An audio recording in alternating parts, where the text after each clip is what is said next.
दरअसल हमने शैलजा की फ़ोटो सारे पुलिस स्टेशन में सर्कुलेट करवाई थी। आपने जिस पुलिस स्टेशन में उसकी मिसिंग कंप्लेंट दर्ज कराई थी वहीं से हमें पता चला और हमने आपको इन्फॉर्म किया। लेकिन उसकी ये हालत की किसने? ये जानने के लिए हमने आपको पुलिस स्टेशन बुलाया क्योंकि हमें आपकी मदद चाहिए। शैलजा के बारे में जितनी भी इंफॉर्मेशन आप दोनों के पास में प्लीज़ हमारे साथ में शेयर करिए। बाइपोलर डिसऑर्डर है उसे, उसका इलाज भी चल रहा था। पर पागल नहीं थी वो, बहुत ही समझदार और होशियार है, लेकिन इस बीमारी के चलते छोटी छोटी बातों पे गुस्सा आ जाता था उसे। और सर, अपने जो आखिरी दिन हमारे साथ उसने बिताई, अजीब सा व्यवहार करने लगी थी। अच्छा जी, एनीवेज मुझे ज़्यादा कवर अप करके मत बताओ, मुझे पता है तुम्हें मैं बुद्धू ही दिखती हूँ, है ना? हाँ बच्चू, कल मिलते हैं ना तो मैं अच्छे से बताती हूँ। आप यहाँ क्या कर रही हैं? आप मेरी ताका झाकी कर रही हैं? क्यों मॉम, मैं आपको कोई क्रिमिनल दिखती हूँ क्या? नहीं बेटा, तुम्हारी आवाज़ सुनी और तुम्हारे कमरे का दरवाज़ा कभी बंद ही नहीं रहता है, तो मैंने सोचा पूछूं कि किसका फ़ोन है। लेकिन क्यों? मेरा कमरा, मेरा दरवाजा, मैं बंद रखूं या खुला रखूं, ये मेरी मर्जी है। ऊपर से मैं कोई बच्ची नहीं हूँ मॉम कि आपको सब कुछ बताऊं मैं किससे बात कर रही हूँ, क्या बात कर रही हूँ। ओह गॉड, उसके कुछ ही दिनों बाद घर में रखा सारा पैसा जेवर लेकर ना जाने वो कहाँ चली गई। यानी कि भाग गई?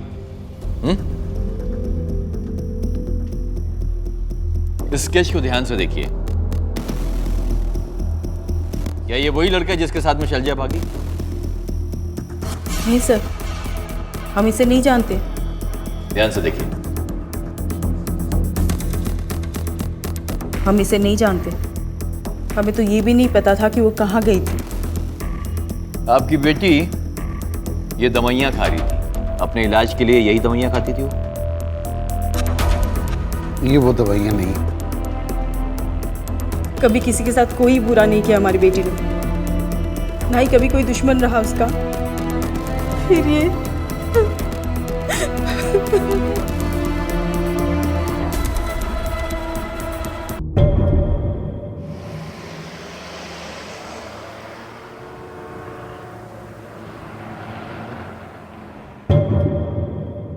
तुम जाती हो यहाँ से कि पुलिस को बुलाऊं? साहब, मैंने ऐसा कुछ नहीं किया, मैंने कोई पैसे चोरी नहीं किए साहब, मैं झूठ नहीं बोल रही हूँ साहब। तुम ऐसे नहीं बोलोगे, रुको, मैं झूठ नहीं। मैं अभी पुलिस को बुलाता हूँ, सब पता लग जाएगा। जाने दीजिए ना भैया,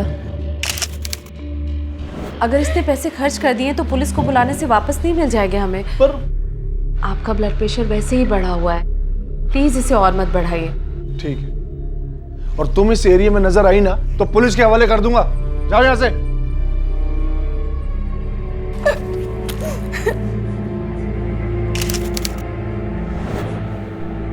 क्या हो रहा है ये सब? कुछ नहीं, मैं देखती हूँ, तो जाना। आंटी जी, ज्योति है घर पर?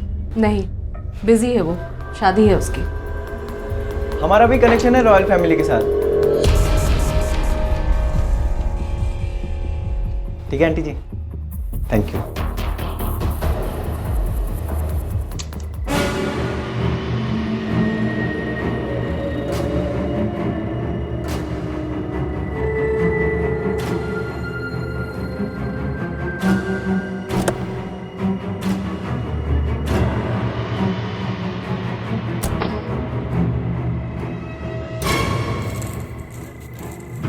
ये लो,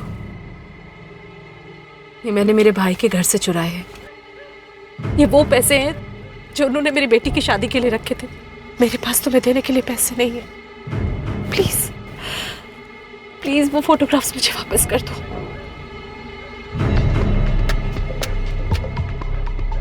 बहुत मुश्किल है, क्योंकि जिस खानदान से मैं आता हूं ना, वहां जुबान से ज्यादा जान की कीमत होती है। किस तरह के इंसान हो तुम? भाड़ में जाओ तुम और तुम्हारी रॉयल फैमिली। प्लीज प्लीज तरस खाओ मुझ पर और मेरी बेटी पर। वो फोटोग्राफ्स वापस कर दो मुझे। लेकिन ये क्या, सिर्फ 20,000? मैंने तुमसे 1 लाख कहा था ना। खैर कोई बात नहीं, अगले वीक तक पूरे पैसों का इंतजाम कर लेना, और अगर इंतजाम नहीं कर पाए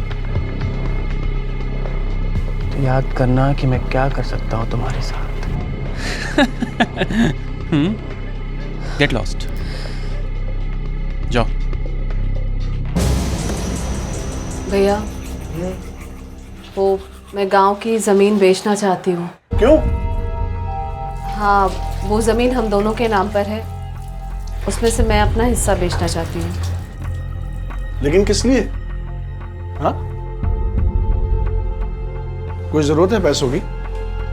सारा खर्चा उठा तो रहा हूं, ज्योति की शादी भी करवा रहा हूं, उसके लिए तो बैंक से लोन भी लिया है। अगर तुम्हें कोई शादी में कमी नजर आ रही है तो बताओ। नहीं भैया, ऐसी कोई बात नहीं है, बस मैं और ज़्यादा बोझ नहीं डालना चाहती आपके ऊपर। बोझ? तुम्हारे पति के मरने के बाद से जिम्मेदारी उठा रहा हूं तुम दोनों की। आई एम सॉरी भैया, मैं वो ज़मीन बेच कर रहूँगी, सॉरी।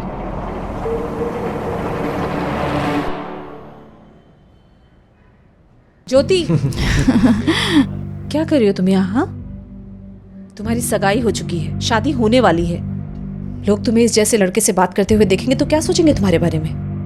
मम्मा, इस जैसे लड़के से मतलब? हम लोग जब से यहाँ रहने आए हैं तब से अशोक को जानते हैं, और he is a good boy.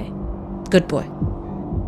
बहुत समझ है ना तुम्हें गुड और बैड की। मैं कह रही हूँ घर जाओ। मम्मा, आपको क्या हो गया? आप मैं ऐसे बोल रही हूँ ना, घर जाओ तुम।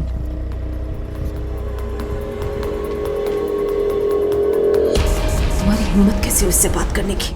क्यों इतना डर रहे हो आंटी? मैंने आपको बताया तो था मेरा कनेक्शन है रॉयल फैमिली के साथ, दूर का। ज्यादा परेशान मत हो आप। बकवास बंद करो अपनी और औकात में रहो, समझे तुम? तो क्या करूं? मुझसे अब और रहा नहीं जाता आंटी। मम्मी पापा गए बेंगलोर, तो आज रात आ जाइए ना। 1 मिनट, कुछ है मेरे पास। नहीं, ये मेरे पास ही रहेगा, बस आप आ जाना आज रात, ठीक है aunty? Okay, see you aunty.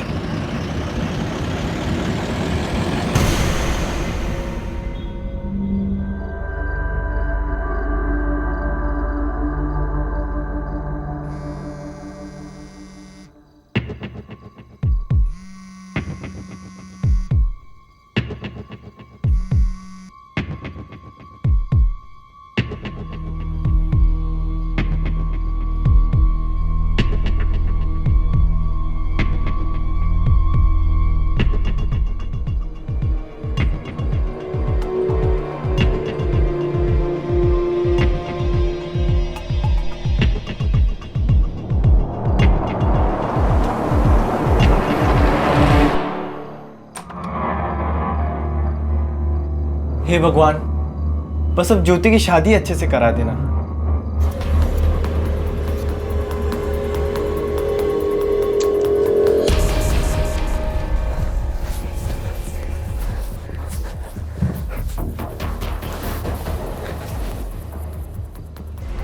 अरे आप रो रही हो? अभी रोने का वक्त थोड़ी है, अभी तो ज्योति की विदाई होगी, तब भी तो रोना है ना? जब मैं आऊंगा दूल्हा बन के, है ना? तब। अभी नहीं। नहीं। अरे छोड़ दो मुझे। रोक, छोड़, रोक, छोड़, रोक।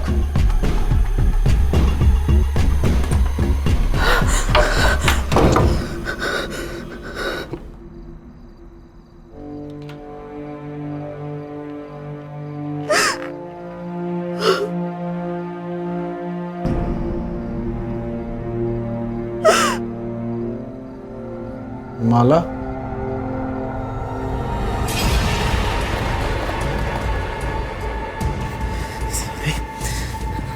आंटी, मैं बताता हूँ मैं क्या करता हूँ। जब उसकी बेटी ये फोटो देखेगी ना। माला,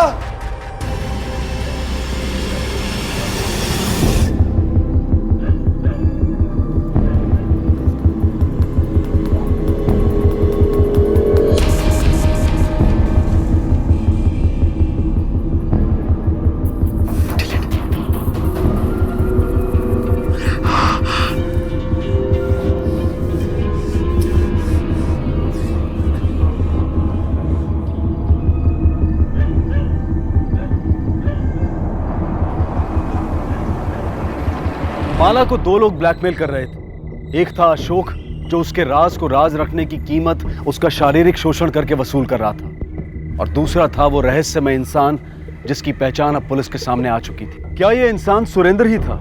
और अगर हाँ, तो वो ऐसा क्यों कर रहा था और कहां था? और अगर ये सुरेंद्र नहीं था तो फिर कौन था? और क्या उसके हाथों मजबूर होकर माला का उठाया गया एक कदम सही था? काश के माला ने खुदकुशी करने की बजाय पुलिस के पास जाने का फैसला किया होता, तो आज ना सिर्फ माला जिंदा होती, बल्कि ये मुजरिम भी पुलिस की गिरफ्त में होता।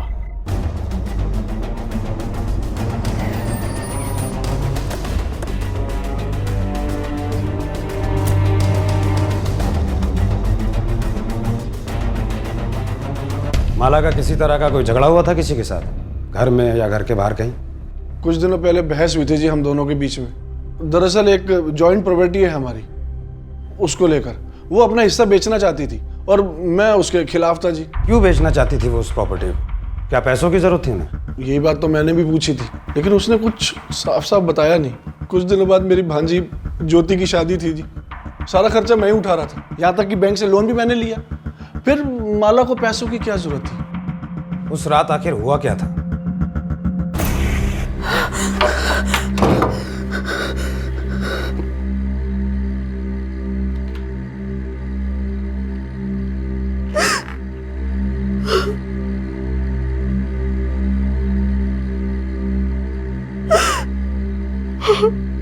माला, कहां से आ रही हो इतनी रात को? क्या हुआ? तुम बोलती क्यों नहीं? माला, तुम रो क्यों रही हो? क्या हुआ? मुझे माफ कर देना। ज्योति को भी कहना कि अपनी माँ को माफ कर दे। पर क्या हुआ? उससे कहना कि उसकी माँ उससे बहुत प्यार करती थी। माला,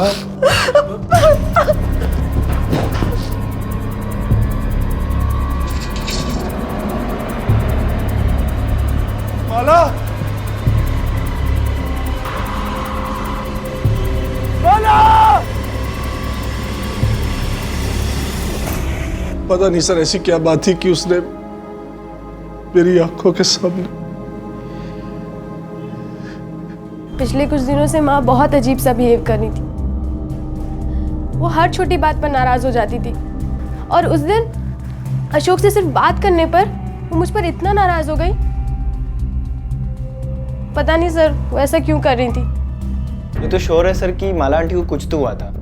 जब से ज्योति की शादी तय हुई है, पता नहीं क्यों मैं जब भी ज्योति को देखता था या फिर स्माइल भी करता तो माला आंटी ऐसे रिएक्ट करती थी जैसे मैं कोई मॉन्स्टर हूँ और उनकी शादी तोड़वा दूंगा, जबकि मैं तो ज्योति को अपनी सिस्टर मानता हूँ सर।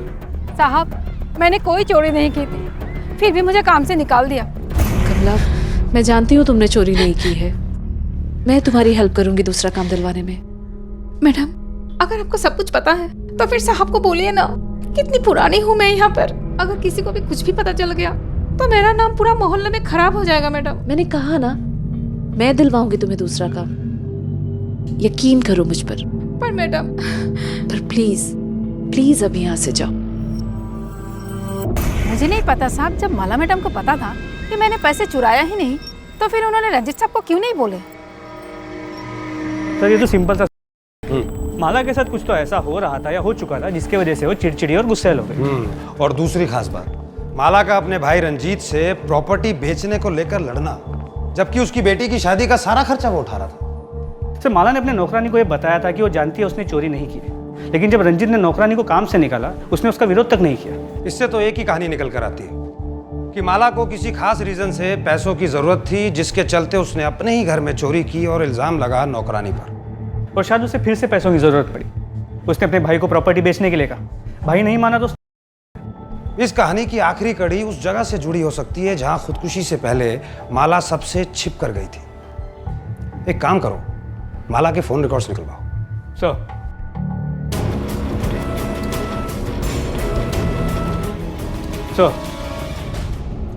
सर माला के कॉल रिकॉर्ड्स को स्कैन किया तो पता चला इसमें सारे नंबर या तो रिश्तेदारों के या किसी करीबी, सिवाय इन 2 नंबर से। सर ये जो पहला नंबर है इसका माला के साथ डायरेक्ट तो कोई कनेक्शन है नहीं, मगर हर हफ्ते इस नंबर से फ़ोन ज़रूर आता था, और अब ये नंबर स्विच ऑफ। और दूसरा? सर दूसरा नंबर अशोक का है।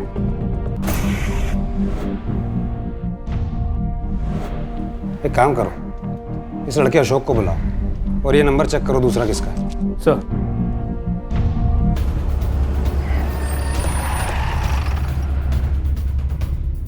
सर मेरी क्लास है सर, क्लास जाना है सर।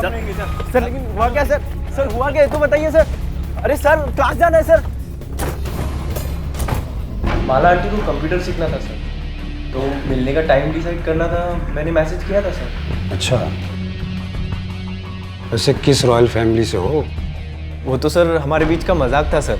माला आंटी जब भी मुझे देखती थी तो कहती थी कि तुम रॉयल फैमिली के दिखते हो, तो मैं भी कभी मैसेज कर देता था सर। बेवकूफ़ दिखाई देता हूँ? यहाँ सब बेवकूफ़ हैं। ना तो उन मैसेजेस की भाषा मजाकिया है और ना ही उनका कंप्यूटर ट्यूशन से कोई कनेक्शन दिखाई देता है। उन्हें पढ़कर साफ समझ में आता है या तो वो किसी को धमकी देने के लिए या डराने के लिए भेजे गए हैं। मोबाइल दो अपना, मोबाइल दो, इसका मोबाइल लो, साइबर सेल भेजो, देखें क्या निकलता है। सर आप चेक कर लीजिए, लेकिन आपको कुछ मिलेगा नहीं सर इसमें। देखते हैं। एक काम करो, इसको बाहर बैठाओ और जब तक परमिशन ना दूं वहां से हिलना मत। सर आप ऐसे ज़बरदस्ती नहीं कर सकते सर मेरे साथ। ये सवाल है या इन्फॉर्मेशन? दोनों ही कंडीशन में तुम्हारे पास सिर्फ एक ही चॉइस है, या तो हमारे साथ कोऑपरेट करो, नहीं तो शक के बिना पर गिरफ्तार करके हवालात में डाल दूंगा। बात समझ में आई? लेके जाओ इसको, नजर रखना इस पे।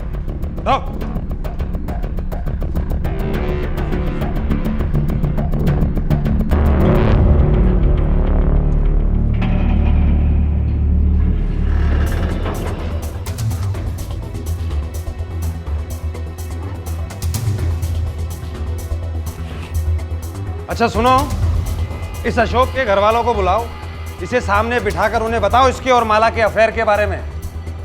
इसके अलावा इसके प्रिंसिपल को बुलाओ, इसके खास दोस्तों को बुलाओ, सबको बुलाओ। तो लेकिन अगर हम ऐसा करते हैं तो ये बात सिर्फ इन्हीं लोगों तक सीमित नहीं रहेगी, कहीं ना कहीं से ये बात बाहर निकलेगी, और अगर ये बात फैल गई तो इसे कॉलेज से रस्टिकेट भी कर सकते हैं। इसके साथ आगे क्या होता है इससे मुझे कोई फर्क नहीं पड़ता। एक औरत की मौत हुई है, मौत, और मुजरिमों तक पहुंचने के लिए अगर मुझे इस जैसे 2-3 लोगों को यूज भी करना पड़े तो मुझे फर्क नहीं पड़ता। फोन लगाओ सर।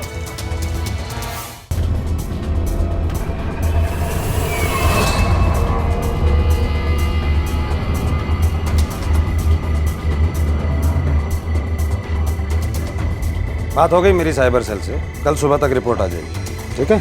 उसके बाद लॉकअप, फिर जेल। मत बताओ। सर प्लीज़ सर, मैंने माला आंटी को नहीं मारा सर। सर प्लीज़ मुझे जाने दो।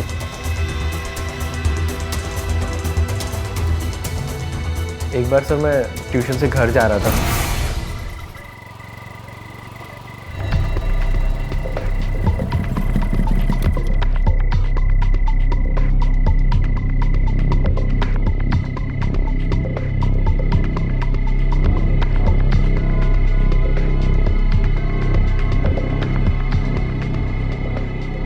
क्या कर रहे हो? कोई देख लेगा।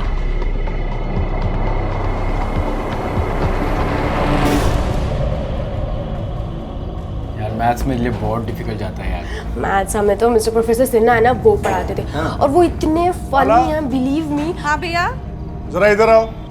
आई। और वो पढ़ाते पढ़ाते पता नहीं क्या क्या। मैथ्स के नोट्स है तुम्हारे पास, मिलेंगे क्या? हाँ मैं लेके आती हूँ। हाँ ठीक है।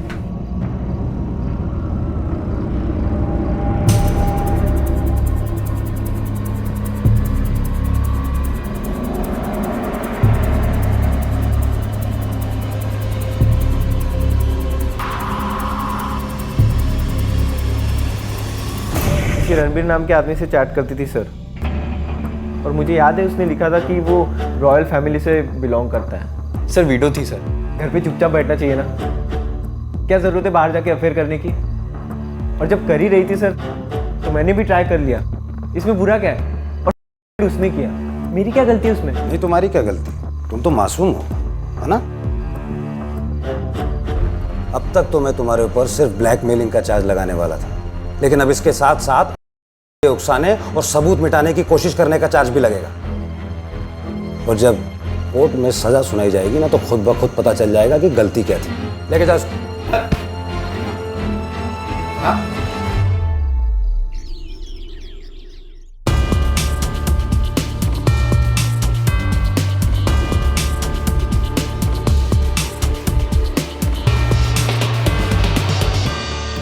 सर, अशोक के फ़ोन से डिलीट किया हुआ डेटा रिकवर कर लिया गया है। फोटोग्राफ्स, मैसेजेस, चैट्स सब इस फ़ोन में ट्रांसफ़र कर लिए। ये क्या है? ये देखो, ये इस ब्रेसलेट पे एक निशान बना हुआ है। आजकल ये बनता नहीं है सर, हाथ की बहुत ही उम्दा कारीगरी है ये। और ये जो निशान है ये राजस्थान के जालौर के राजघराने का निशान है। जालौर राजघराना? Right sir.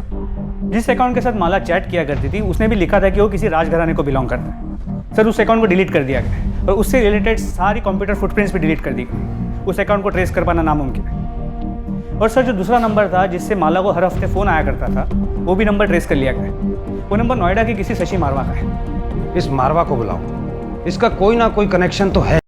सर। जी सर, ये मेरा ही नंबर है जिसका बिल मेरे मोबाइल यूजेज से कहीं ज़्यादा आ रहा था। सर, इस मामले में मेरी मोबाइल कंपनी के साथ डिस्प्यूट भी चल रहा है। सर, जब मैंने आइटमाइज बिल चेक किया तब उसमें मैंने कई सारे ऐसे नंबर्स देखे जिनके साथ मेरा कोई कनेक्शन नहीं और ना ही कभी मेरी उनसे बात हुई है। ये कैसे हो सकता है? सर, मैं भी यही सोच रहा था, लेकिन जब मैंने रिसर्च किया तब उसके बाद मुझे पता चला कि ये सब पॉसिबल है। सर, जिस तरह कोई हैकर किसी कंप्यूटर या ईमेल अकाउंट को हैक कर सकता है, उसी तरह एक सिम का क्लोन बनाकर भी हैक किया जा सकता है।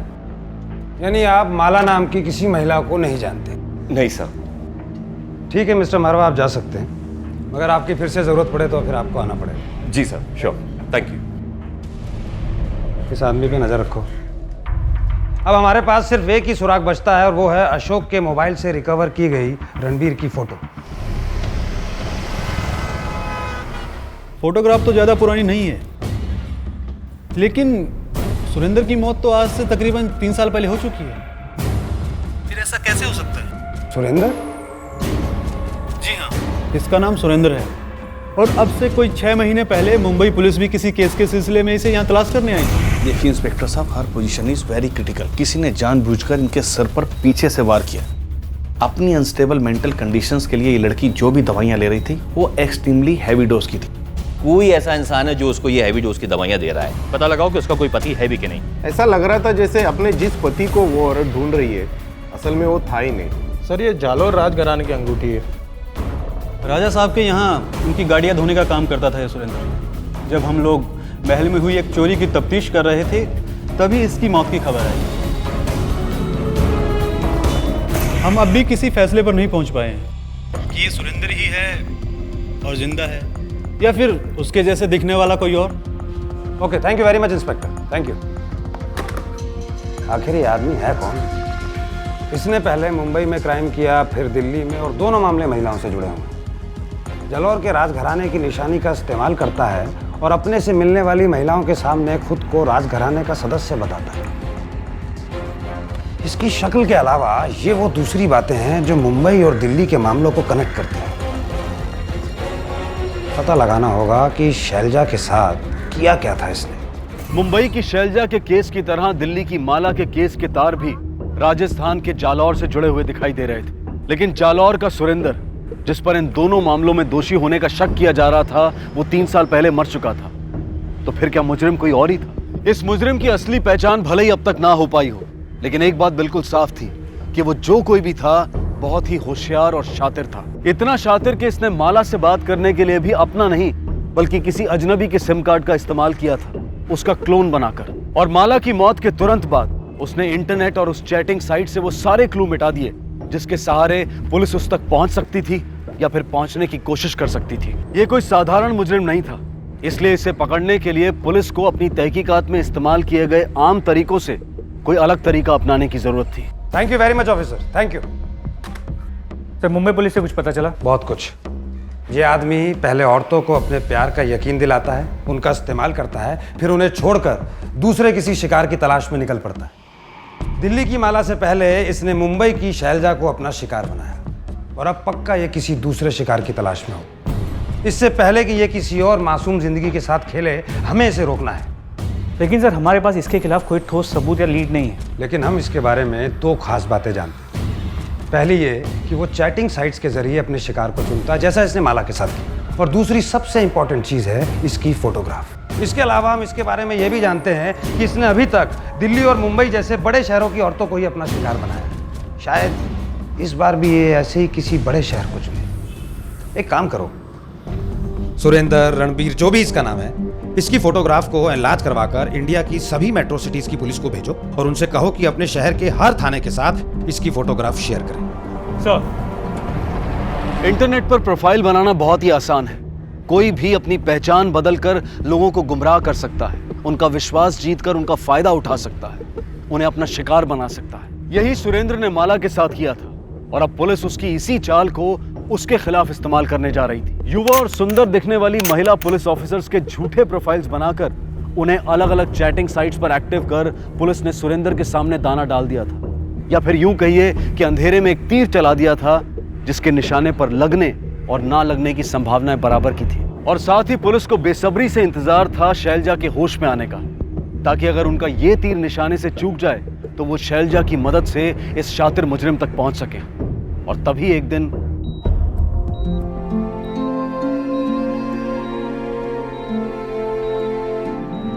डॉक्टर,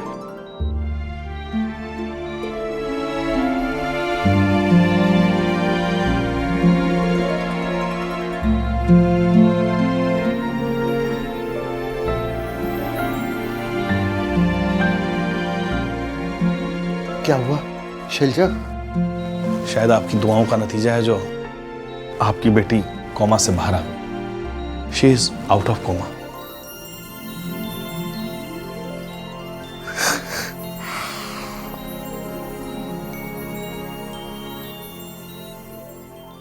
सर, मुझे किसी ने रिक्वेस्ट भेजी है पुणे से। ये देखिए।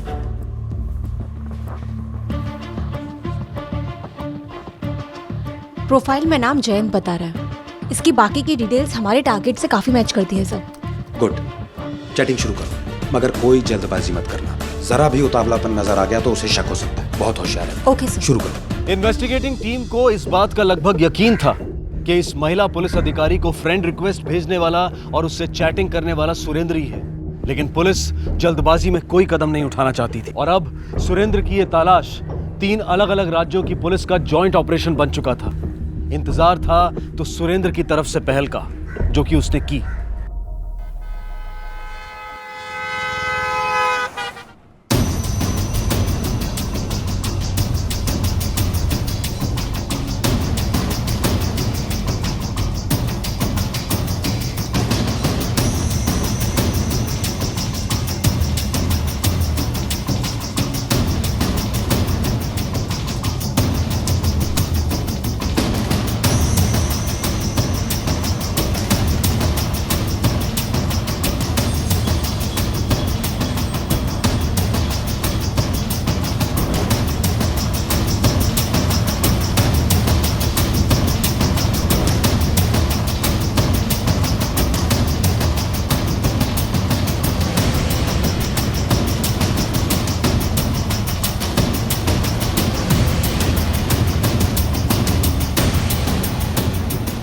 Ma'am, this is for you. आपके लिए किसी ने भेजा है। वाह, थैंक यू सो मच। लेकिन जिसने ये भेजा है वो खुद नहीं आए। मैम, एक्चुअली उन्होंने ये नोट भेजा आपके लिए। मैं आई। श्योर। अपनी प्रोफाइल से भी कहीं ज्यादा प्यारी हैं आप। आई होप कि मैं आपको डिसअपॉइंट नहीं करूंगा।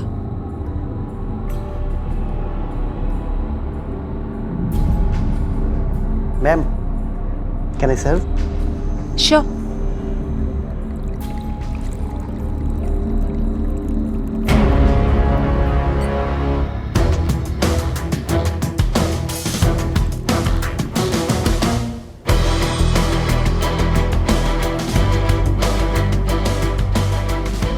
माय सिंसियर अपॉलजी आपको इंतजार कराने के लिए। No problem.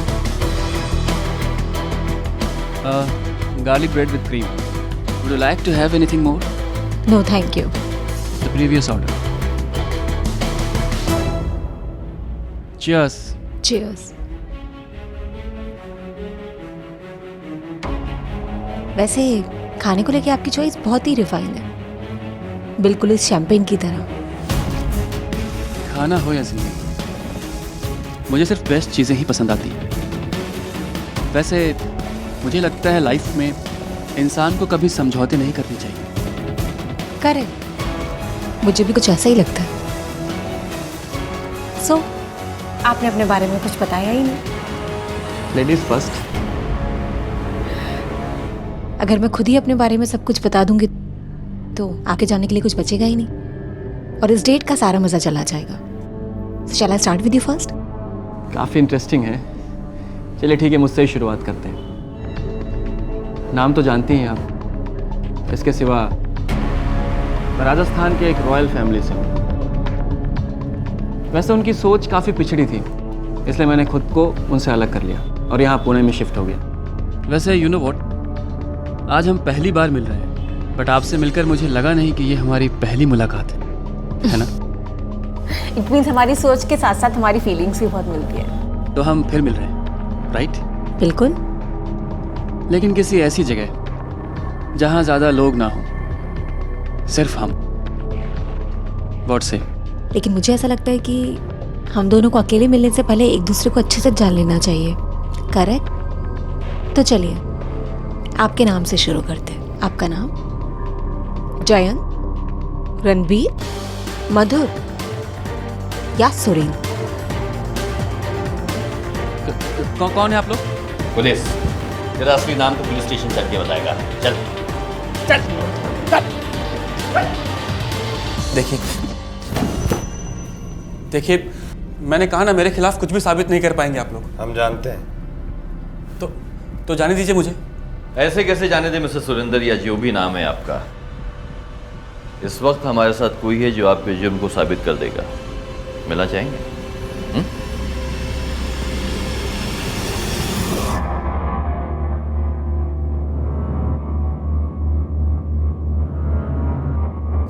कौन है ये लड़की? मैं नहीं जानता। यही है वो। क्यों किया तूने मेरे साथ? ऐसा क्यों किया? क्यों किया मेरे साथ? मैं मार दूंगी तुझे। मेरी जिंदगी बर्बाद कर। क्यों किया?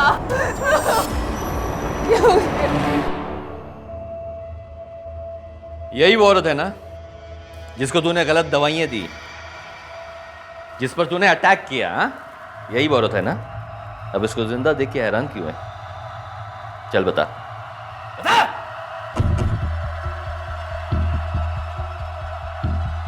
मैं राजा के घर में पैदा नहीं हुआ, लेकिन मरकर राजा की जिंदगी तो जी सकता था। इसलिए मैंने एक प्लानिंग बनाई। अपनी कार को खाई में फेंक दी और सारे गहने लेकर के वहां से भाग गया। फिर शैलजा को अपने प्यार के जाल में फंसाया।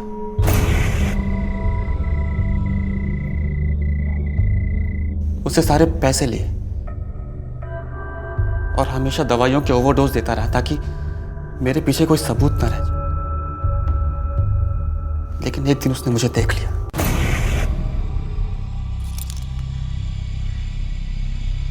हाँ बस थोड़ा ही दूर हो रहा है, पहुंच जाएंगे।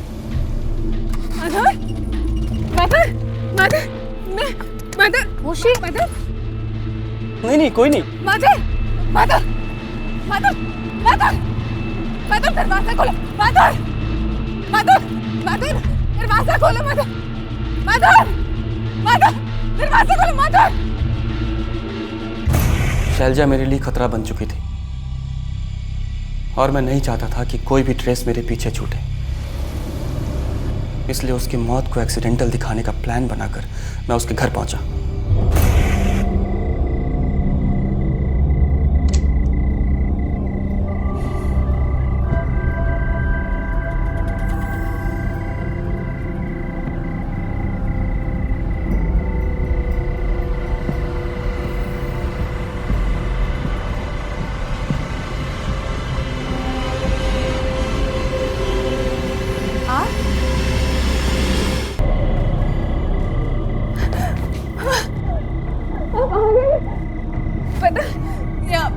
यहाँ पे सब मुझे पागल बोलते, कहते थे कि मेरे पति ने मुझे धोखा दे दिया, वो मुझसे प्यार नहीं करता। लेकिन पता है, मैंने सबको बोला कि मेरा पति मुझसे बहुत प्यार करता है। और देखो आप आ गए ना। अब मैं सबको बताऊंगी कि मेरा पति आ गया। अब देखो सबको बताती हूँ। बहुत बोल रही थी ना उस दिन वो, देखना अब जाके सबको बताऊंगी, तब सबको यकीन आएगा। उस दिन तो वो बड़ा बोल रही थी, सब अपने आप चुप हो जाएंगे। बहुत बोल रही थी ना उस दिन, पागल बोल रही थी, पता है मुझे।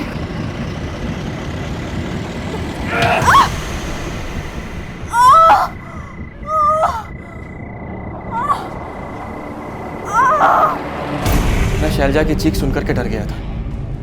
मुझे लगा मैंने उसे मार दिया है और फिर मैं वहां से भाग गया। और माला?